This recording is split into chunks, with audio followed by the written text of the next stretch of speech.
degmada Warshiiq ee gobolka Shabeellaha Dhexe waxa ay ka mid tahay degmooyinka qadiimiga ee ku yaalo dhanka bari ee xeebta Soomaaliya waana degmo ku taal meel istiraatiiji ah ee ku wanaagsan howlaha dalxiiska iyo tamashlaynta waxayna degmada Warshiiq nolosha dadku ay ku tiirsan tahay xoolaha iyo kalluunka iyo beeraha waxayna leedahay xeeb aad u dheer ee ku haboon kalluumaysiga iyo damaashaadka waana degmo diimeed oo ay culimo fara badan ee Soomaaliyeed ay ku faafin jireen diinta Islaamka waxaana ka soo aflaxay culimo aad u fara badan degmada Warshiiq ayaa waxa ay soo martay dhowr maamul iyo marxalado kala duwan ee dhinaca nolosha burburkii dalka kadib ayadoo maamulkii ugu dambeeyay ee soo mara degmada uu ahaa gudoomiyihii degmada Warshiiq ee gobolka Shabeellaha Dhexe Colonel Axmed Xuseen Axmed oo loo yaqaano Axmed Shiidka kaasi oo xilka kala wareegay gudoomiyihii isaga ka horeeyay ee la oran jiray Axmed Cali Xasan isagoona sidoo kale hadda ku wareejiyay xilka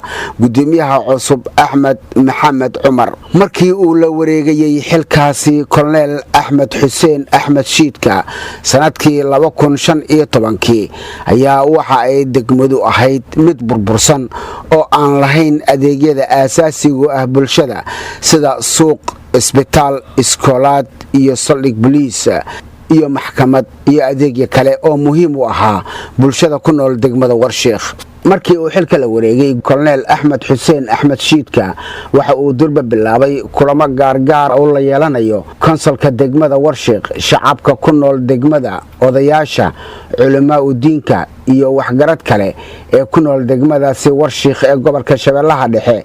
waxa uu kala hadlayay arrimaha degmada iyo baahiyaha ay qabaan bulshada ku nool degmada Warshiiq iyo sidii loogu wada shaqeyn lahaa horumarka degmada Warshiiq isla markaana ay u heli lahaayeen dadka ku nool degmada adeegyada aasaasiga ah bulshada reer Warshiiq sida iskuulaad isbitaallo saldhig booliis ceelal biyood adeeg koronto iyo adeega garsoorka wuxuuna dhisay xaruntii maxkamadda kaasi oo xariga ka jaray gudoomiyaha Axmed Shiidka iyo adeegyada muhiimka ah bulshada Soomaaliyeed ee ku nool degmada Warshiiq ee gobolka Shabeellaha Dhexe gudoomiyaha Axmed Xuseen Axmed Shiidka ayaa bilaabay howlo shaqo kormeero ah oo uu ku tagay deegaanada iyo tuulooyinka hoostaga degmada Warshiiq isagoo u koorgalayay sida ugu haboon ay u heli karaan horumarka iyo waxqabadka degmada Warshiiq wuxuuna gudoomiyaha Axmed Xuseen Axmed Shiidka uu ka qabtay degmada Warshiiq howlo la taaban karo ee muuqda waxa uu keenay mashaariic lagu horumarinayo degmada Warshiiq waxaana la dhihi karaa waxa uu ka qabtay wax wanaagsan ee muuqda dhinacyada ammaanka sidoo kale ay wax ka qabtay wuxuu dhisay saldhig booliis ay leedahay degmada Warshiiq oo aanay hore u jirin suuqa degmada Warshiiq MCH-ka degmada iyo mashaariic leerarka cadceeda ku shaqeeya ee laga hirgeliyay degmada Warshiiq ee gobolka Shabeellaha Dhexe sidoo kale gudoomiyaha Axmed Xuseen Axmed Shiidka ayaa tuulooyinka iyo deegaanada hoostaga degmada Warshiiq ka hirgeliyay iskuulaad hoose dhexe ah oo ay u baahnaayeen dadka deganaa tuulooyinkaasi waxaana ka mid ahaa tuulada Qayloweyne oo uu ka sameeyay MCH School hoose dhexe ah iyo sidoo kale mashruuc lagu qoday ceelbiyood oo laga qoday duleedka degmada Warshiiq ee gobolka Shabeellaha Dhexe sidoo kale waxa uu ka hirgeliyay si bulshada reer Warshiiq ay u helaan biyo macaan oo nadiif ah iyagoona dhibaato ku qabay helitaanka biyo macaan oo nadiif ah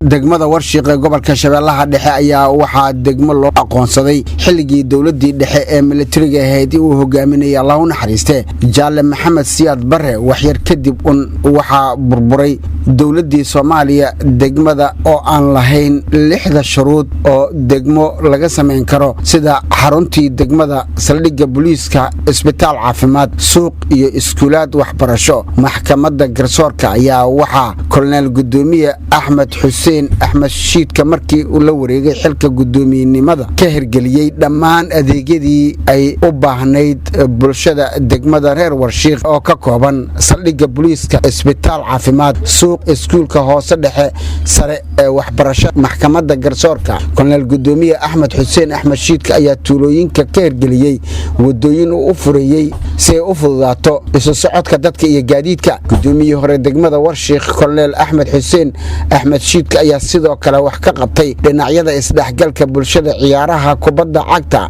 wuxuuna sameeyay kooxo ciyaartooy ah oo ay leedahay degmada Warshiikh ee gobolka Shabeellaha Dhexe sidoo kale gudoomiye Axmed Xuseen Axmed Shiidka ayaa ka qayb qaatay isu keenida iyo howlaha dib u heshiisiinta kaasi oo dhexdhexaadin ka sameeyay beelo ku dagaalamay deegaano hoostaga degmada Warshiikh ee gobolka Shabeellaha Dhexe isku duubo guud ahaan howlaha horumarineed iyo waxqabadka ballaaran oo sameeyay gudoomiyihii hore degmada Warshiikh ee gobolka Shabeellaha Dhexe ayaa ah mid aad u ballaaran isla markaana uu lahaa hami ballaaran oo ka hirgelinayo mashaariic kala duwan oo doonayay in uu ka sameeyo degmada Warshiikh ee gobolka Shabeellaha Dhexe isbedel dhinaca horumarka ah waxaana ka shidmay leerarkii cadceedda ku shaqeynayay waxa uu gudoomiye Axmed Xuseen Axmed Shiidka uu tusiyay indhaha bulshada caalamka in degmada Warshiikh ay tahay meel ku haboon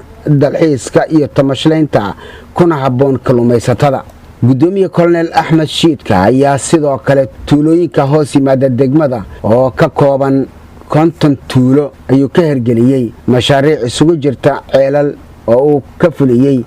23 tuulo iyo suuqyo lagu ganacsado MCHyo iyo iskuulaad laga hirgeliyay 20 tuulo wadooyin oo sameeyay guddi u gaar ah tuulo kasta ee ka mid ah tuulooyinkaasi gudoomiyihii hore degmada Warshiikh ayaa howlo shaqo ku tagay wadanka Koonfur Afrika halkaasi uu kula soo kulmay mas'uuliyiin kala duwan oo uu ka soo dhaadhiciyay in degmada Warshiikh ay u baahan tahay in laga qayb qaato horumarka lagana fuliyo mashaariic lagu dhisayo ama lagu horumarinayo degmada wafuudaasi oo ugu dambeyn ku soo dhiiraday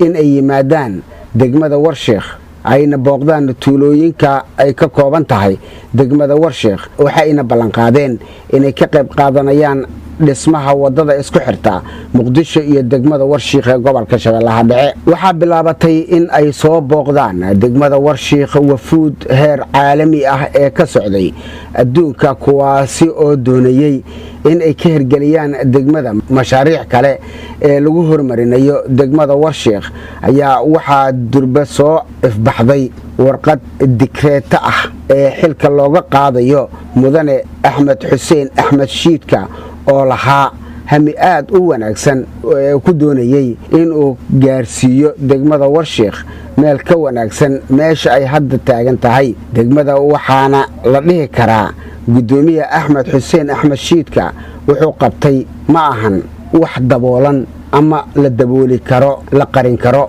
waxaan qormadayda ku soo gabagabeynayaa gudoomiye Colonel Axmed Xuseen Axmed Shiidka xilkii uu wareejiyay laakiin xagay degmadu Warshiikh arrimaheeda horumarineed ay ku dambeyn doontaa ma ka sii wanaagsanaan doontaa halka ay hadda marayso mise way ka sii dari doontaa sida quruxda badnayd ee uu u wareejiyay xilka uuna soo qaban qaabiyay munaasabad xil wareejinta waxaa dadkii iyo mas'uuliyiintii ka soo qayb galay xafladaasi kana hadleen ay isku raaceen ayna cadeeyeen in uu horumar ka sameeyay degmada Warshiikh maxaa la gudboon maamulka cusub ee xilka lagu wareejiyay xilligan iyo shacabka ku nool degmada Warshiikh ee gobolka Shabeellaha Dhexe